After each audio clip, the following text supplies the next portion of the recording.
Because we need more. We need more psychology.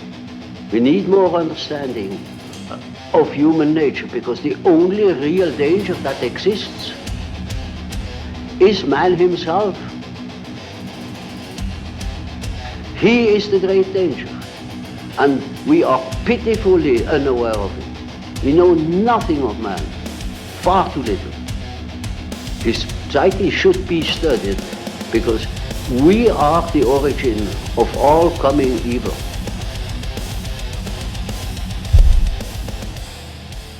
Welcome, my name is Jung, and let me guide you through this exploration. What's the most fundamental psychological distinction between Batman and the villains he fights? Ra's al Ghul carries out a sort of religious devotion to a higher law, and by seeing Gotham as irreparably corrupt, burning it down is the only way out. The Joker feels is justified in striking back at the powerful and wrongdoers, even becoming a loved revolutionary inspiration for the crowd. Lex Luthor sees Superman as a godlike being who breaks the natural order by existing and needs to be checked and destroyed, and many citizens agree with him too. And the Riddler is bent on exposing the corruption within Gotham, again with some crowd support. In these examples, all these characters see themselves as the true owners of morality, as well as its righteous enforcers. Now, Batman is several times depicted as having a subtle but deeply distinctive psychological capacity that his foes do not seem to possess. And what is it? Here, Batman realizes almost too late that he nearly murdered a good man, maybe the best among them. So he struggles in disbelief, realizing that also he could have become the worst of monsters. Bill's Bruce is snapped out of his revenge-fueled fantasy when Rachel slaps him back to reality, triggering him to discard those fantasies for a better aim. I'm vengeance. And here, Batman is shattered when he discovers he's become a symbol, not of hope, but of bloodshed. Others are killing in his name. Each time Bruce is struck by the same terrifying truth. He's not above evil, he's walking on the edge of darkness. It's easy to justify the mission, to call it justice, but until these moments, Bruce is still possessed by rage, blind to the shadows within. What separates Batman from the villains he fights isn't his costume nor his cause. It's the guts to look in the mirror and face the truth. Matt Reeves The Batman drives the point home. A righteous mission without self-awareness is like building a house on a crooked foundation. No matter how noble the architecture, it's doomed to collapse. True morality starts here, with brutal honesty and self-knowledge, not with abstract ideals. Even though those ideals can guide the man in order for him to learn how to act and develop himself, if unrooted to deeper parts of the psyche, they can become dangerous. I will show you how the Batman is a roadmap for cultivating a deeply rich, evolving form of masculinity. In the beginning of the movie, we see Bruce raising some doubts on the effectiveness of his mission. I wish I could say I'm making a difference, but I don't know. Something is off. His higher aim is misaligned with his cravings for revenge. But Bruce is not aware of that inner contradiction yet. So the impact he has on the city springs from a contaminated intention, one poisoned by wrath. Everything is worse after 2 years of Batman's intervention on the streets. Just like cancer, violence is spreading, and he is actually one of the cancerous cells from which other metastases are spreading out. The Batman inspired the Riddler sprung his henchman. Convinced he's the cure, Bruce doesn't see that he's part of the disease. His presence doesn't just combat the darkness, but it feeds it too. The thing is that there is a small door opened for change to begin with. He's not too sure of his positive impact. That uncertainty, though small, is the beginning of wisdom. Something inside him is still capable of self-reflection and to handle dealing with the truth and facing his own pitfalls. Murder, robberies, assault. 2 years later, they're all up. Even though there's no clear or direct causal mechanism, there seems to be a connection between when he started being a vigilante and the crime rate going up, showing that maybe he's pouring gasoline into the fire. He's missing the mark. He's missing the point. But I have to try. Push myself. Bruce hasn't yet realized that the solution was never about trying harder. It was about seeing deeper. His struggle isn't rooted in a lack of discipline, but in a lack of self-knowledge. He's fighting shadows in the world without understanding the shadows within. And until he faces that, the very darkness he battles will keep finding ways to reflect itself back at him, even when through the cracked lens of the Riddler's obsession. You're becoming quite a celebrity. Why is he writing to you? It's a subtle detail, but Alfred seems to be the first to sense that something is deeply wrong when the Riddler begins sending messages directly to Batman. It's not a taunt, it's an early sign of admiration. And if someone like the Riddler admires Batman, that projection must be latching onto something real, onto Bruce's darker impulses, his sadistic thirst for violence masked as rightful punishment, parts of his personality he has yet to fully recognize in himself. In the deleted scene, the Joker makes a precise observation. Batman takes pleasure in the suffering of corrupt criminals, even when they die. It's a brutal truth, one that Batman instantly rejects, because it doesn't align with his self-image as a righteous symbol of justice. He pushes it aside, unwilling to admit that part of him does enjoy it. But don't we all do? Who didn't salivate when the trailer came out and for the first time we saw the Batman savagely pummeling the thug and then growling, I'm vengeance. The Joker in all his chaos becomes a mirror, forcing Bruce to confront the possibility that his crusade isn't as pure as he wants it to be. The repressed, unacknowledged parts of himself are incompatible with his moral identity, and the more he clings to this self-righteous persona, the more he distances himself from any sincere reckoning with his own inner flaws. Consciously, Bruce's ego hangs to the idea that he's saving Gotham, but his conscious goal is contradicting the emotional, unconscious drive beneath it. What he really wants is to vent his rage, to punish, to destroy. The city's salvation is a mask, one he believes in, but only because he isn't yet self-aware enough to see the paradox. But in truth, Bruce is trying to figure himself out. He's not entirely blind to the inner turmoil. Sometimes in the morning, I have to force myself to remember.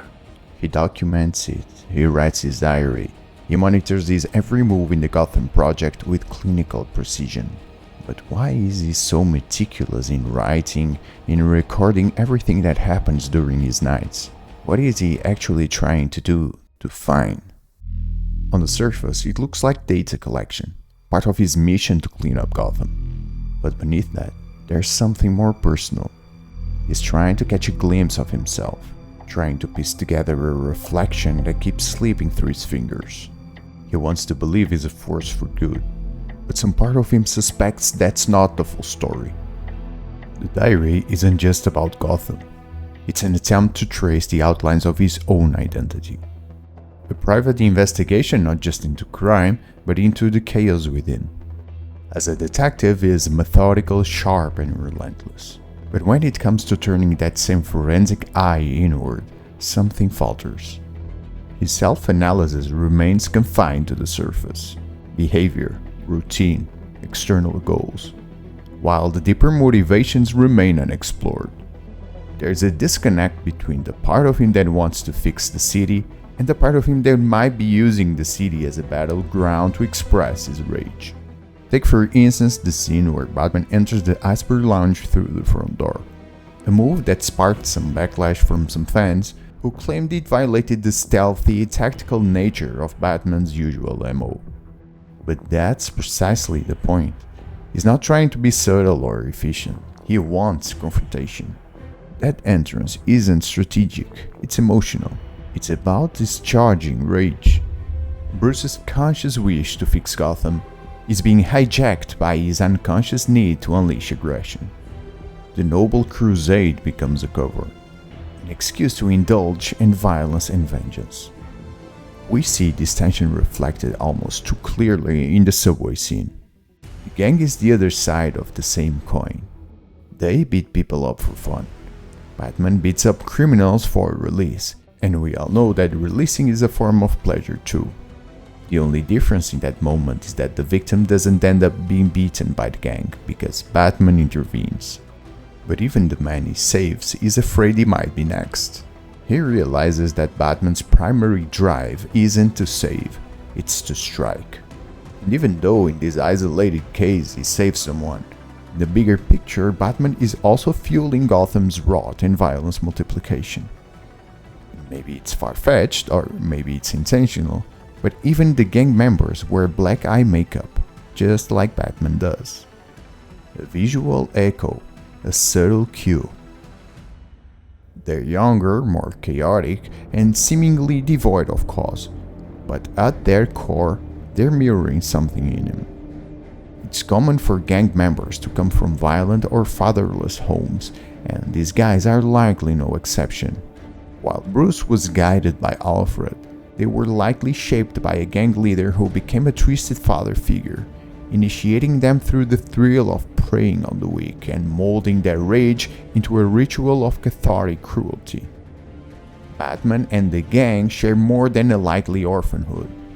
They share the same primal exhilaration of the hunt. The main difference? Only one of them pretends it's for the greater good. He finds a rush in crushing thugs, but it's not solving Gotham's problems. It's his drug and his addiction. A compulsion.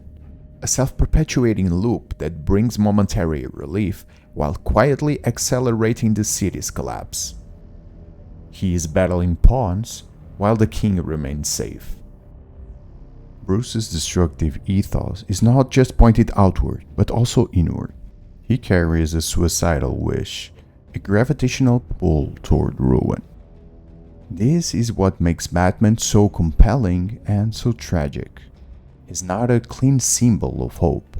He's a man ruled by competing instincts, the will to protect and the urge to self-destruct. Even the way he drives is a manifestation of this inner chaos. The Batmobile isn't just a vehicle.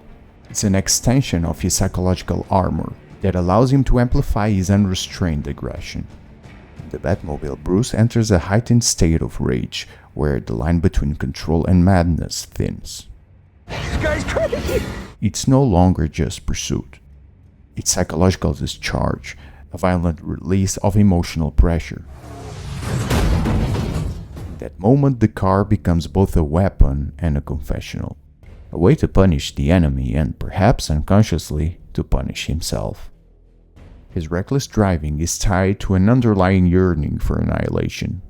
And here the audience can feel it too.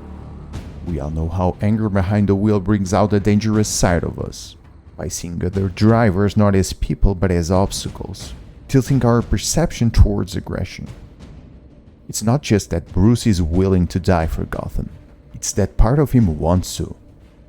There's a deep alignment with what Freud called the death drive, the life-negating force that seeks destruction, stillness, and the end of inner conflict through obliteration. Each reckless confrontation, each brutal fight, isn't just about justice. It's an invitation to be punished, to maybe even disappear. A way to bleed out the conflict he cannot resolve within. It springs from a subterranean guilt, mixed with a deep existential revolt against a world that no longer makes sense. On the other hand, in Jungian terms, the self-destructive acting out, it's an enactment of a striving towards psychological wholeness through dissolution. This embodied flirtation with suicide points to something deeper, the need for a symbolic death. A part of him must die psychologically so that something more complete can emerge in its place. But until he becomes conscious of this inner demand, he'll remain trapped in repetition, acting on autopilot, mistaking compulsion for purpose, and unable to break through to a deeper level of psychological development. And the film lays out a process of psychological transformation that speaks not only to Bruce, but to any man caught between who he is and who he might become.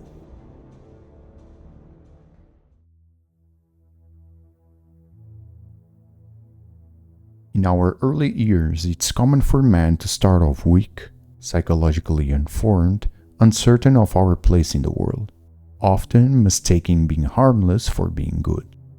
We begin in many ways like Arthur Fleck, fragile, resentful, and disconnected from any real capacity to affect the world.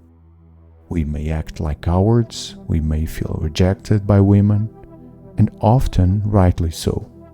Not necessarily out of malice, but because nature demands more. At that stage, we can barely support ourselves, let alone others.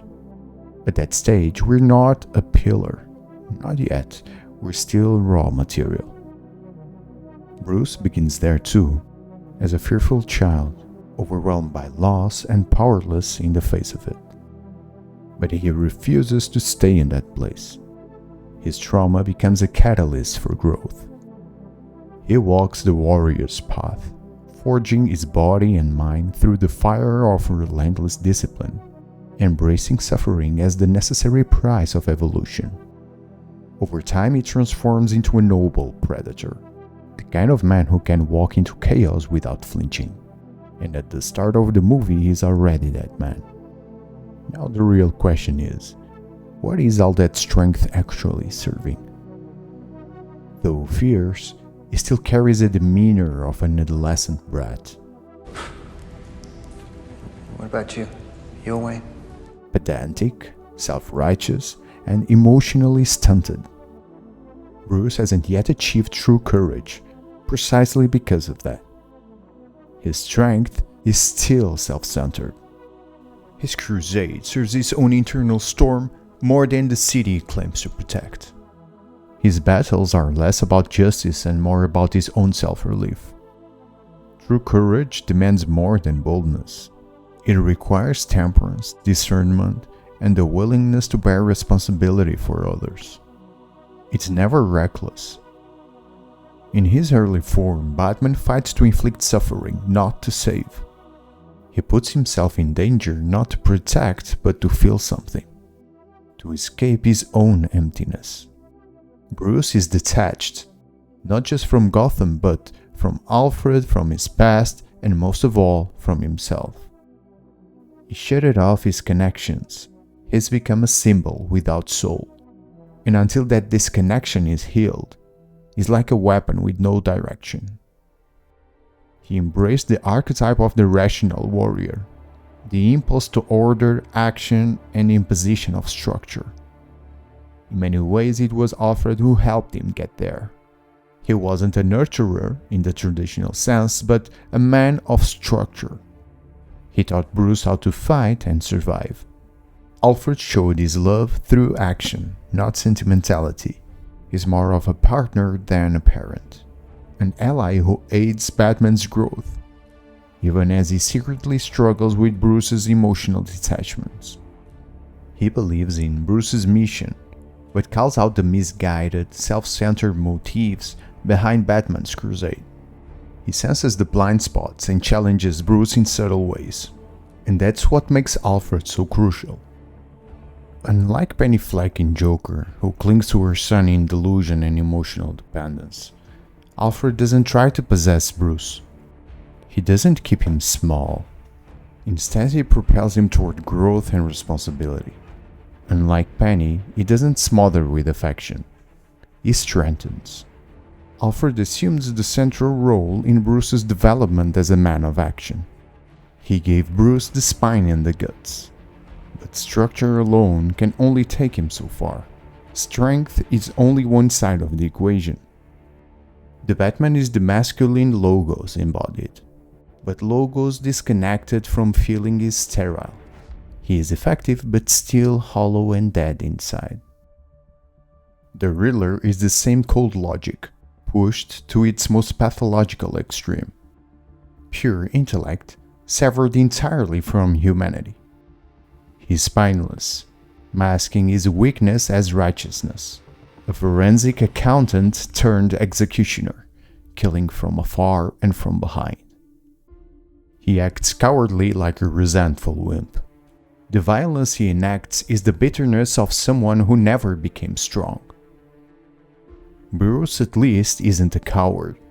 He faces danger head-on, but he ran away from his soul.